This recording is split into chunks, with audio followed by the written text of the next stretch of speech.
My sister Jess and I lost our dad last week. It was sudden, and it broke us. But maybe it shouldn't have been a surprise. The universe, it seems, has been relentless with us. Only a year ago, we watched our mom succumb to a terrible mix of cancer and COVID. In the span of a single year, we became orphans. As if that wasn't enough, we had to prepare ourselves for a different kind of pain, a familiar one. Our family had a reputation, a predatory instinct that we had seen before. They treated death like a clearance sale. It was a ghoulish habit of scavenging over the belongings of the recently departed. We lost our mom and dad, but we weren't about to lose their memories too. Jess and I drew a line in the sand. We sent out a memo, a formal no-nonsense warning to everyone in the family. No one, and I mean no one, was to enter our parents' home or touch a single thing until we got there. The message was explicit, and the silence that followed was our first sign of trouble. Jess and I live on the West Coast, so getting home from a different time zone with the burden of funeral arrangements, grieving, and a family history like ours was a near impossible task. We just needed a few days to get there, to be with our memories, to mourn properly. That's all we asked for. But as the miles stretched between us and our childhood home, the dread began to build. My phone started buzzing with notifications. Every ring was a new stab of anxiety as I saw the alerts from my parents' Ring doorbell.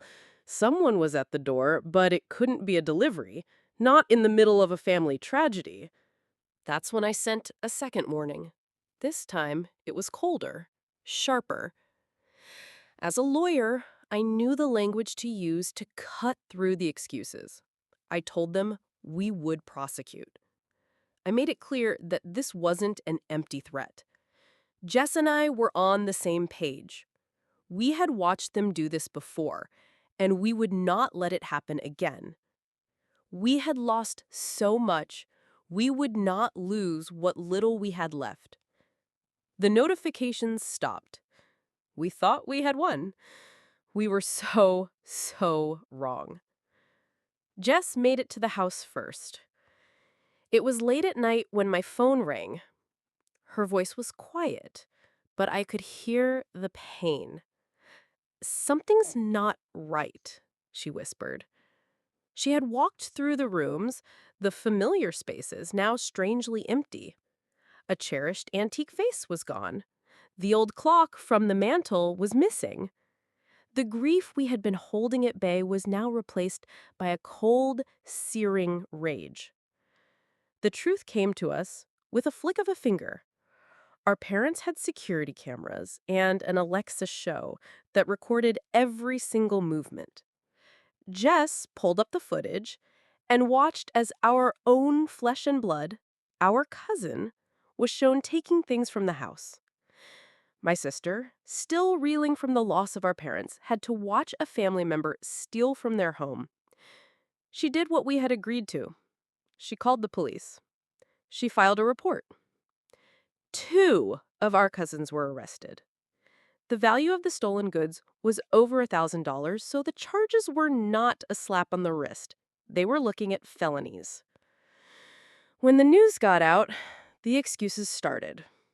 One of our cousins claimed that our dad had promised them this stuff. But my dad's will, which made me the executor of the estate, said nothing of the sort. Our family was desperate, but we had warned them. Everyone knew the rule.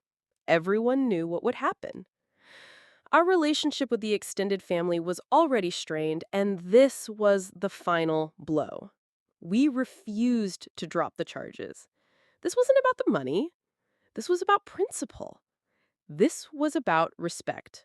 This was about justice for our parents. Then came the real cruelty. Because of the drama that we had caused, my father was cremated quietly, with no service, no chance for us to mourn with family and friends, no chance to say a proper goodbye, no chance to be together.